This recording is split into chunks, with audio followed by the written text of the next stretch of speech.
Okay, let's talk political parties. So real quick, political parties try to run for office, right? So in your groups, why don't you talk about what are the three heads of the political party? What are the three parts of the political party? The three parts. Who's got one for me? Yes. Party as an organization. Party as an organization, and what do they do? What does party as an organization do? They keep everything going between elections and stuff. Yeah, so they're like the Democratic National Committee, the Republican National Committee. They organize the conventions. They keep things running and organized. They help write the platform, those groups, right? So that's party as an organization. What else? Party in the government. Party in the government. And who are those people? Those are the people actually elected in the House and the Senate. Okay, people that are elected to serve as that party, right? And what's the third one? Party in the electorate, who is? Who's that? Voters. Us, right? Well, almost you, okay? Me. When you vote for a party, that's who you are, right? Now, these are the 5 things. They pick candidates, remember that? How do they pick candidates? How do parties pick candidates? Caucuses and primaries, right? And there's different types of primaries. And those are open primaries, closed primaries. Do we know the difference? Okay, who can tell me the difference? Okay, closed you have to be registered with who? With the party, right? Registering for a closed primary is different than registering for like to actual vote. Do you know this? To actually vote? You understand that's different? Okay, good. They run campaigns. How can they run campaigns?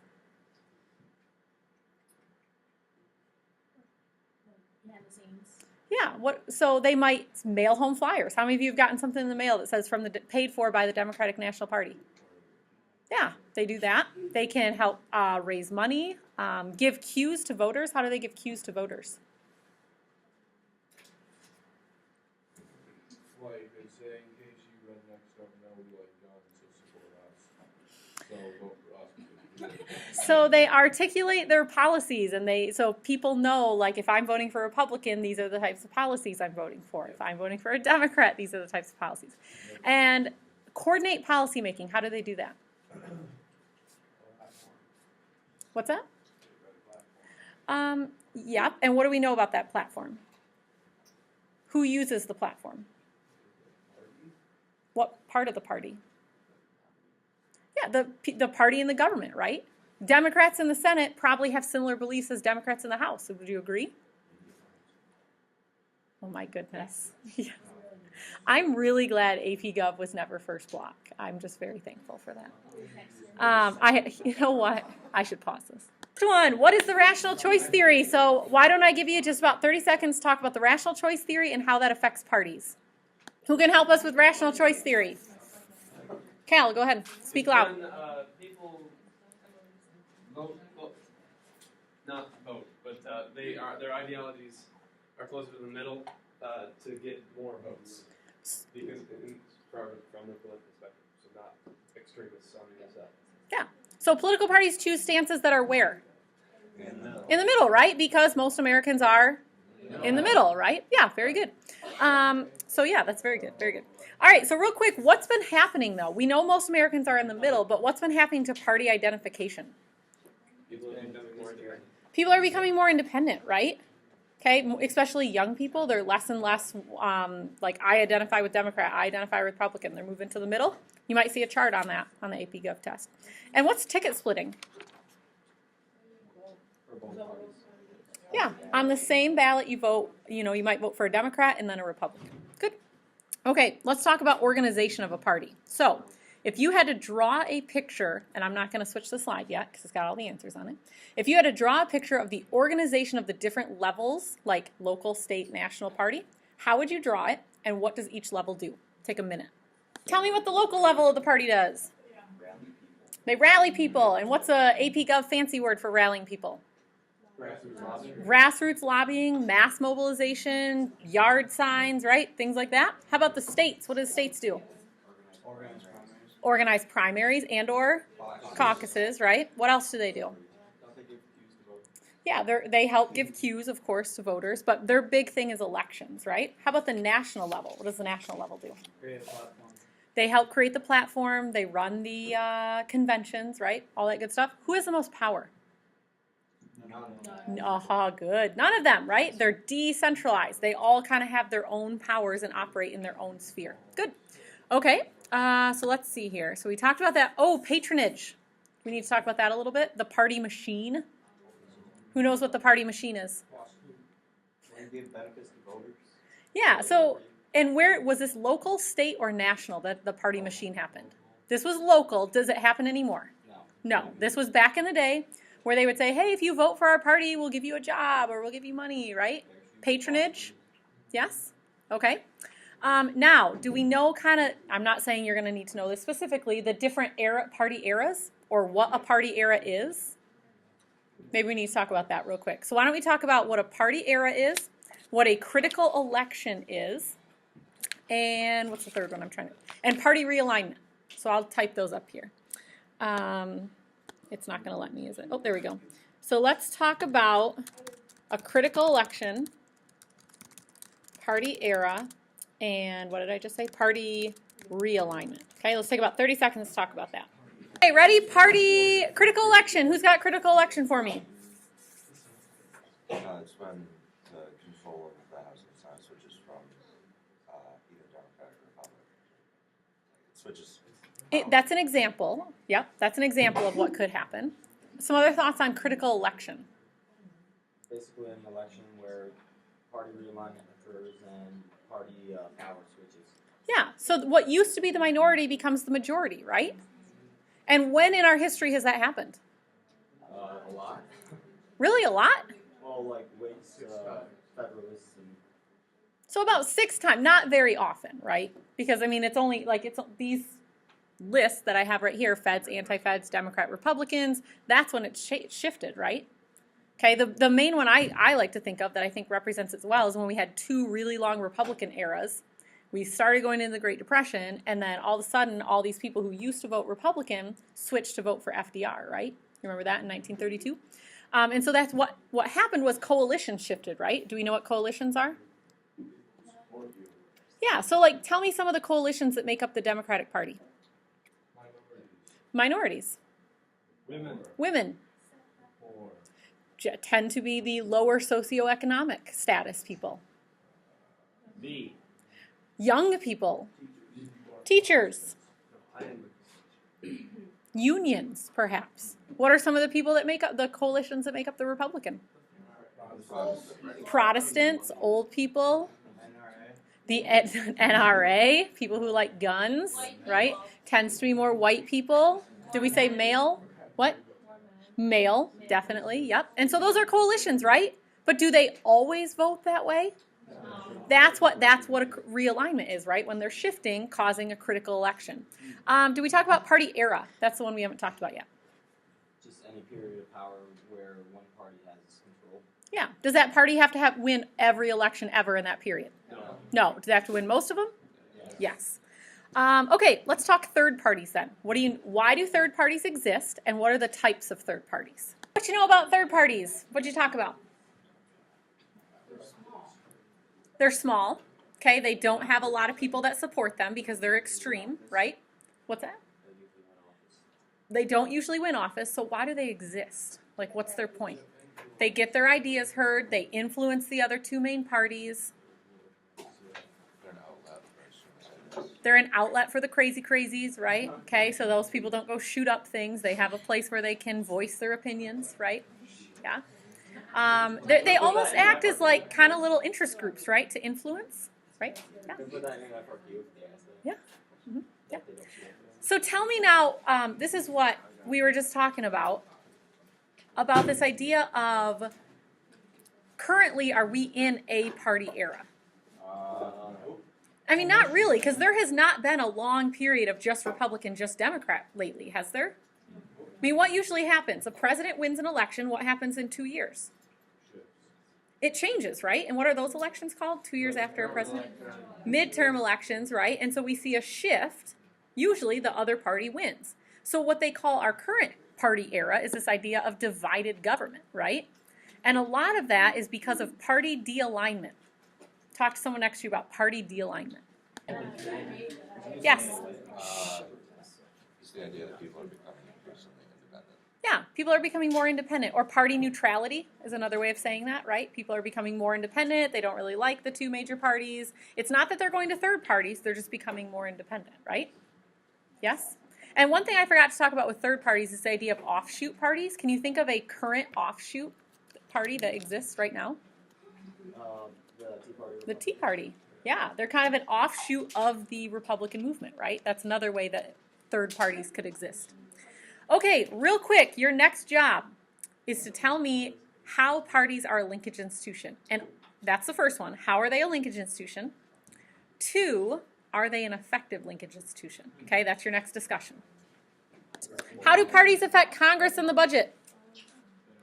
Being in Congress? What? Yeah, the party in government are the people that are in Congress. Because the Senate is majority of Democrats, the House majority of Republicans, that's going to determine what they do or don't get done, right? Yes? How else do they affect Congress or the budget? Affect the budget by actually being there too. But Okay. they get their voice heard for the party. What about committees? How are committees made up? The people, I appoint people to them. Okay, so so I'll say, how about this? The leadership is based on party. Yeah. Go. Okay, because if you have the majority, you get that. And same thing with committees, right? Are based on party as well. Okay, how about the executive branch and the bureaucracy? How do parties affect the executive branch and the bureaucracy? Well, if the party has, like if there's a Republican or a Democratic president, then they can usually get their agenda done for the first 6 or so weeks during the president's goodwill period. Okay, president's honeymoon. Honeymoon, yeah. Okay. What else? Oh, I'm running out of room. I better make this smaller font here. Okay, what else? How else can they help influence the executive branch or bureaucracy?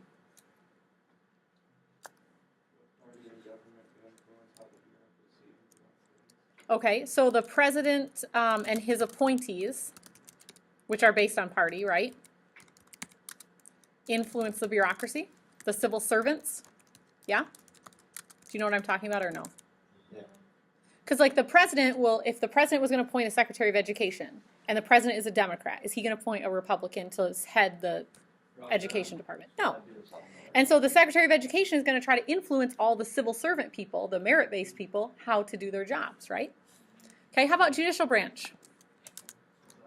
How does the parties influence the judicial branch? Yeah, the president appoints people probably based on their ideology, right? Okay, and what about the Senate? The Senate approves them. Uh-oh. Running out of room again. Okay, the Senate has to confirm. Now, can they, in practice, can they say no based on someone's ideology? No, but they can find dirt or say that they're not competent, things like that, right? And the party of the president and the Senate are very important in who gets elected, right? What happens when we have divided government? What kind of people get selected as Supreme Court nominees?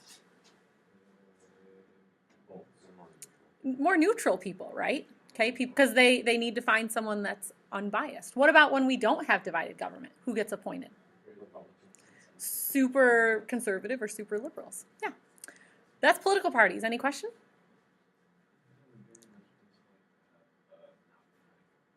Struggled here. Okay, this is the nomination process. So how do you go from, hey, I want to run for president, to I am now the Democratic or Republican nominee? So why don't we take a little bit of time? You might want to have a sheet of paper, your iPad, kind of sketch out what does that process look like. I've put up here some of the main vocab words that you might want to think through as you talk about this. Sound good?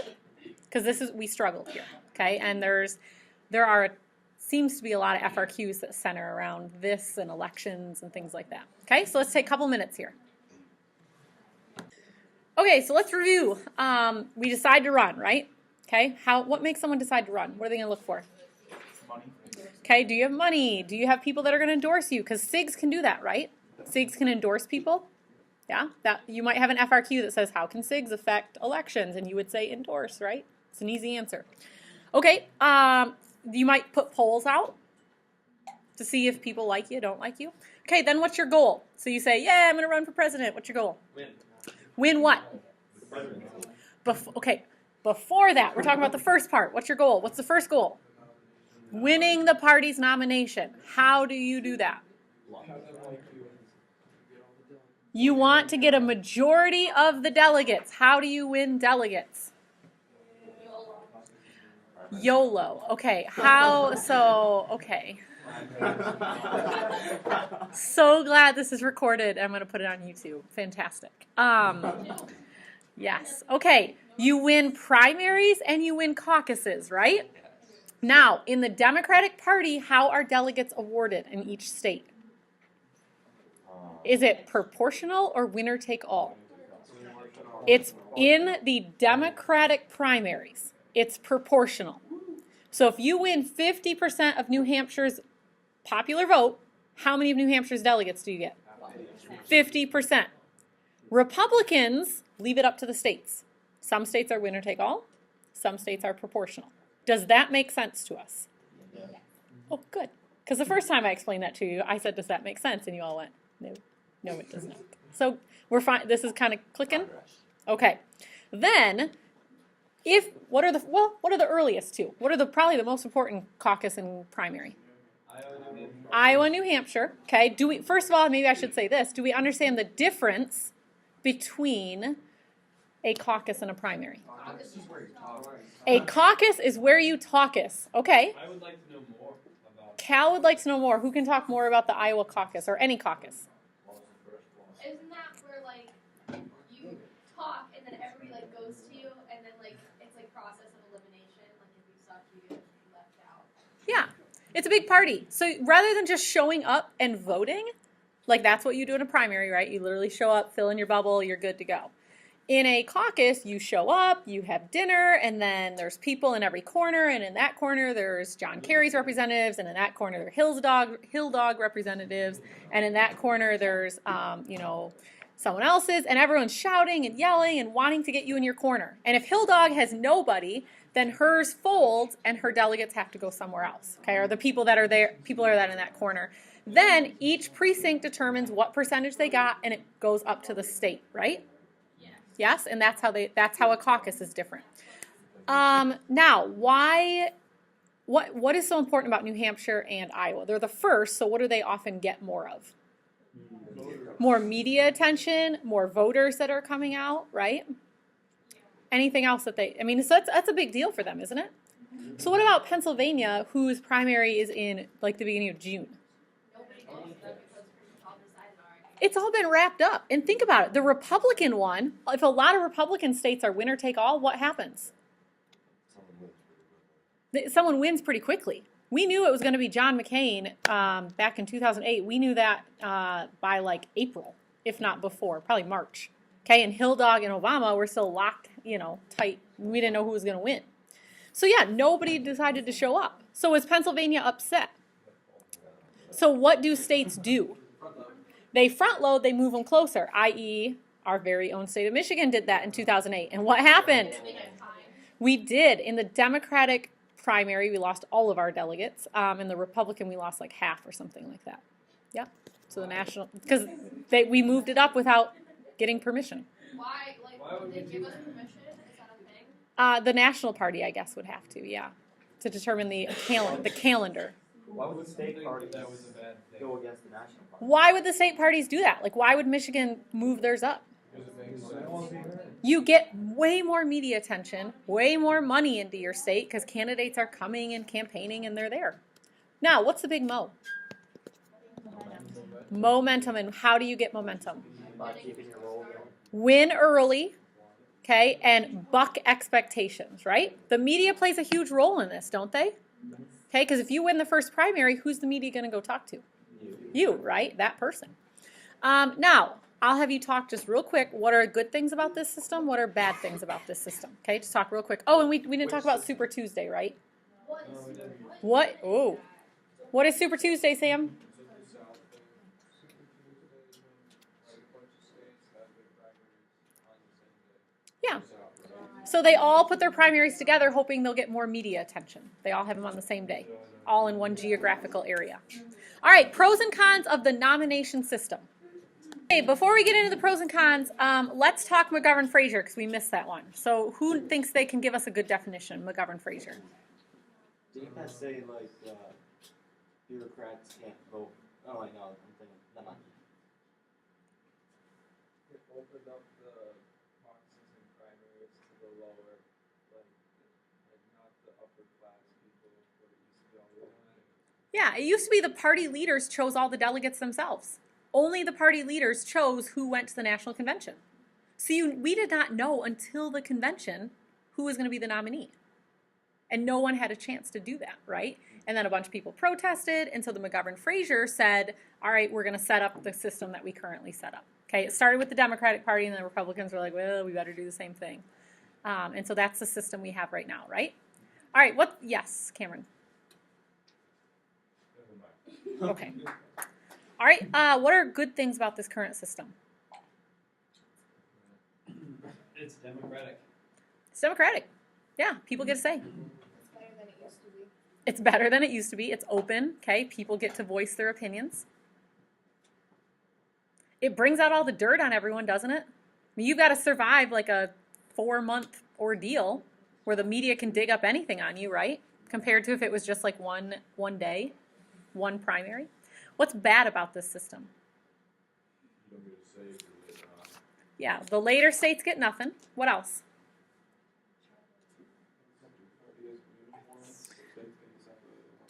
Okay. Republicans are very different state to state. What would be a word for that? That the Republicans are giving power to the states. What would be an AP Gov word for that? Devolution. Good, good, good. Think about it. What kind of people run? What kind of people choose to run in a system like this? People who think they have a good chance of success. People that think that, but you got to be a little crazy, right? Because this is a long stretch of time that you have to give up your life for. So we might not get the best people, true? How about money? You got to have money to have this be in the system. Costs a lot of money, right? And so people need a lot of money. And if people need a lot of money, where do they get the money from to campaign? PACs, okay? And that causes them to be loyal to those PACs, doesn't it? True? And what kind of people vote in primaries and caucuses? The political crazies, okay? They tend to be very, very conservative or very liberal, and the moderate people don't necessarily vote, right? And who gets a lot of power? The political crazies. Who else gets a lot of power in this system?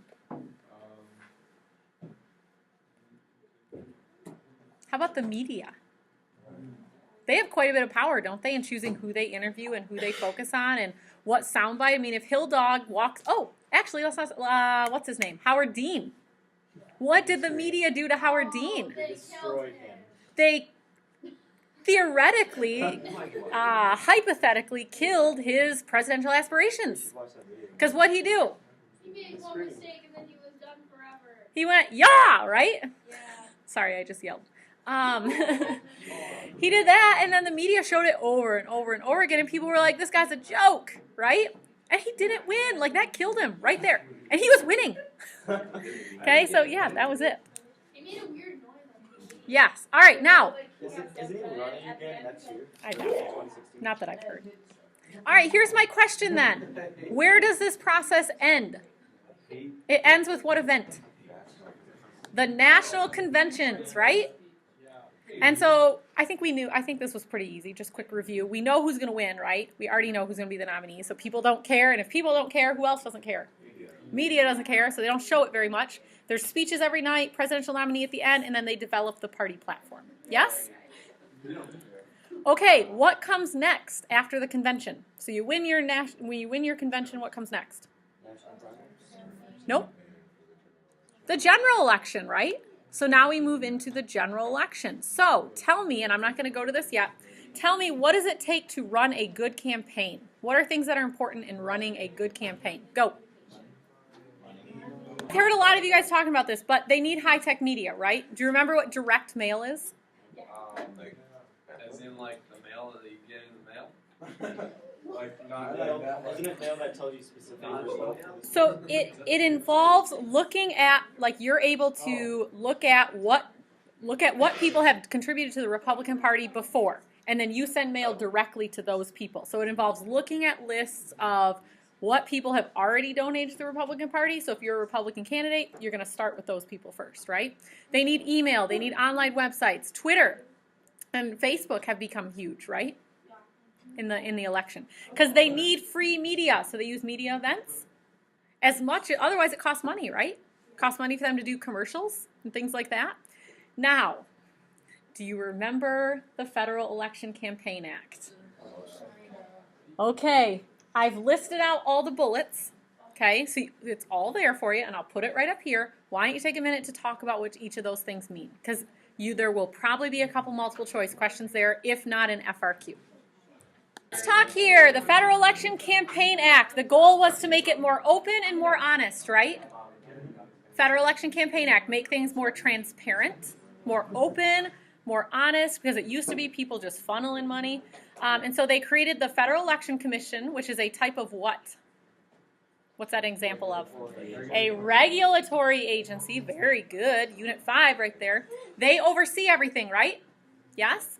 The Presidential Election Campaign Fund, right, where presidents, when they're running for the general, or candidates, when they're running for the general election, can get, 5,000, but they have to submit to certain. yeah, it's way more than that. They can get a set amount of money. The government will essentially pay for their whole campaign, but then they are limited to that amount, right? Matching funds, are we good there? That's for primaries. If you raise so much money, the government will match how much you bring in. People don't usually take that. There's the checkoff. Like, you can check off on your taxes you want the money to go to the Presidential Election Campaign Fund.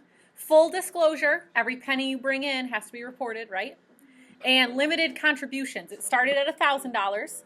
McCain-Feingold now made it $2,000, and they indexed it to inflation. So I think it's something like $2,500 now or something. I don't know exactly what it is, which is how much you can give individually to a candidate, right?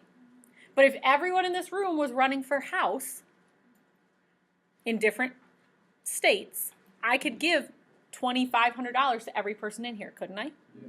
But I'm limited to that much per person. It used to be like 4,800 or 48,000 total, but they took that off. Yes, now there's no limit as to how much you can give overall. Okay, still a limit on each person. Do you remember Buckley versus Vallejo? Yes, you can spend as much of your own money on yourself as you want. Okay, Buckley versus Vallejo. We understand PACs. PACs were created as a part of kind of in the same time as the Federal Election Campaign Act. Okay, and they can give how much money? $5,000 to each person, right? Now, can they spend as much money as they want on ads that are not directly coordinated? They can. And what are those called? Independent expense. Woo! Did you guys catch that? Independent expenditures, right? Money that is spent that is not directly spent from a candidate. And PACs can do this, right? And PACs are usually coordinated with what? They're coordinated with special interest group, right? True. PACs mostly give money to who? Incumbents, right? That's really important to know. PACs give money to incumbents. The newest issues, and I don't even have the very newest issues on here, are 527s and what else? Super PACs. Now, my friends and I on Twitter kind of feel like there's going to be a question on Citizens United. Okay, that's the general consensus on Twitter. Well, more and more people are talking about it. That it's okay. They might ask about Citizens United, which was a court case, which said what?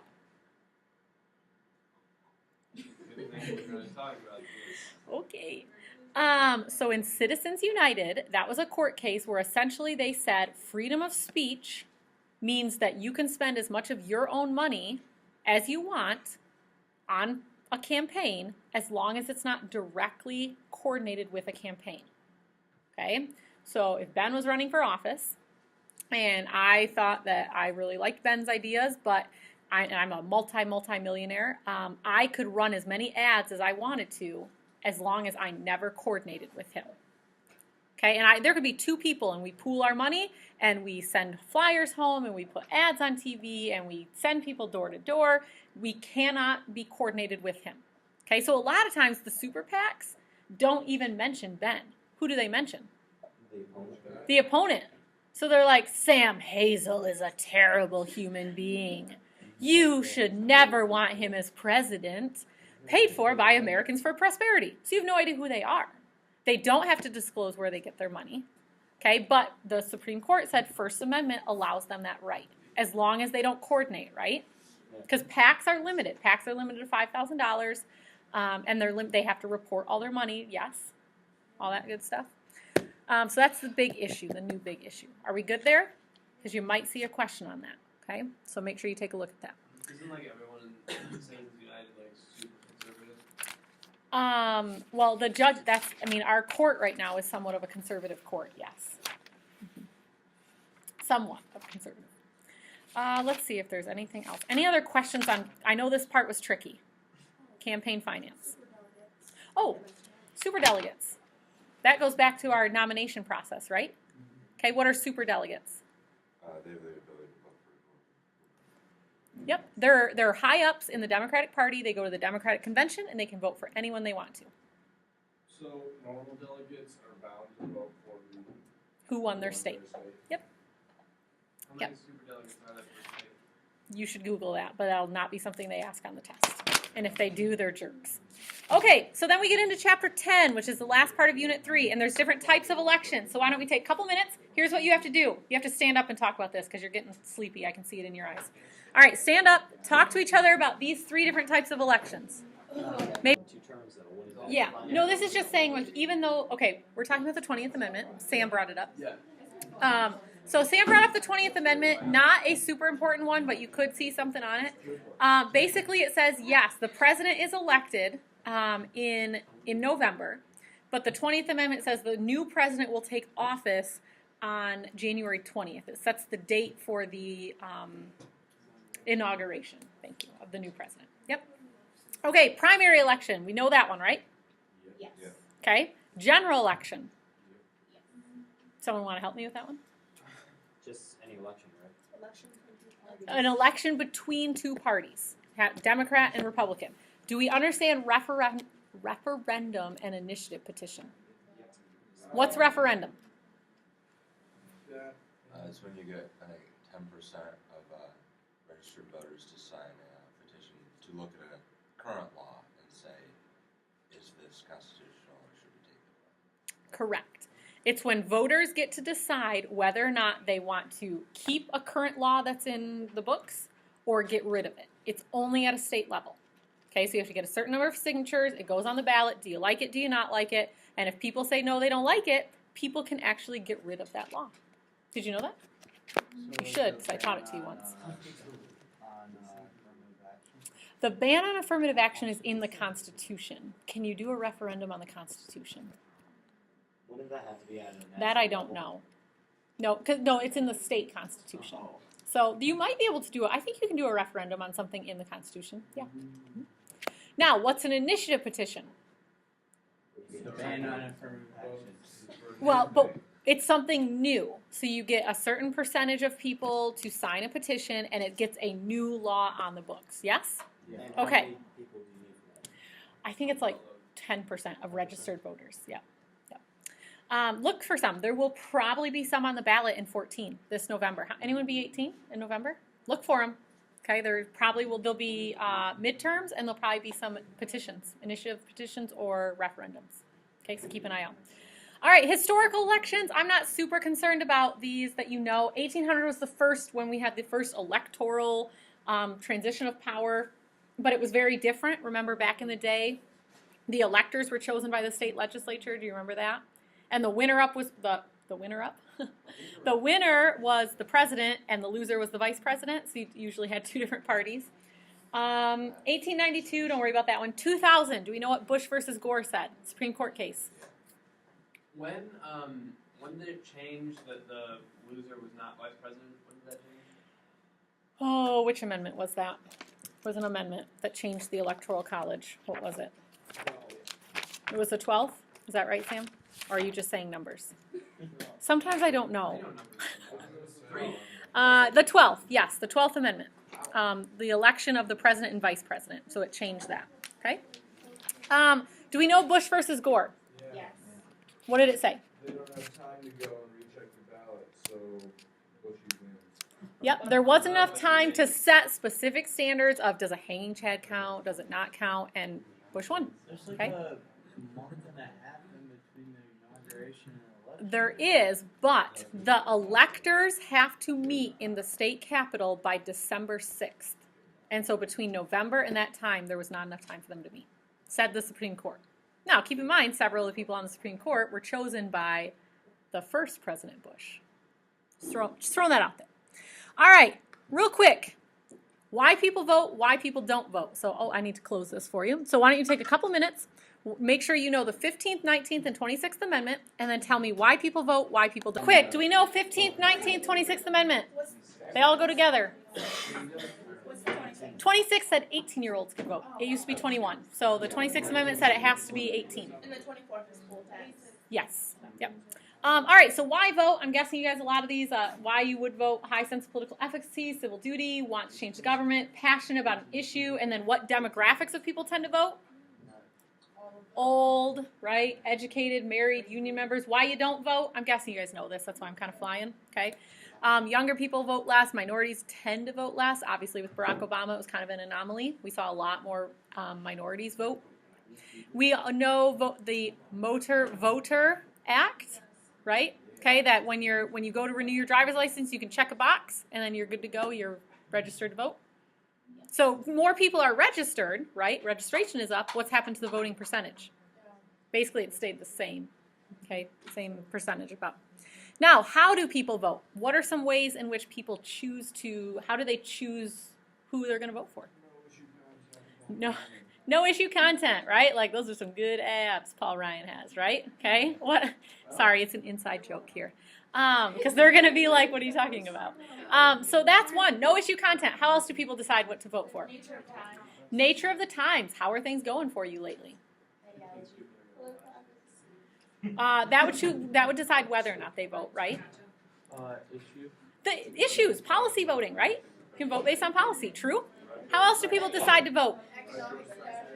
Their economic status, it's the nature of the times, the retrospective, Party. or their political party. Absolutely, good. And I think you covered all of those. But it's hard to policy vote, isn't it? Oh, this is one you missed. Based on, do you trust the candidate? A lot of people are voting right here, the candidate evaluation, more often. Their integrity, reliability, and competence. And that's been because that's what the media focuses on, right? Yeah? Now, what's the mandate theory? The mandate theory of elections says what? Kenzie?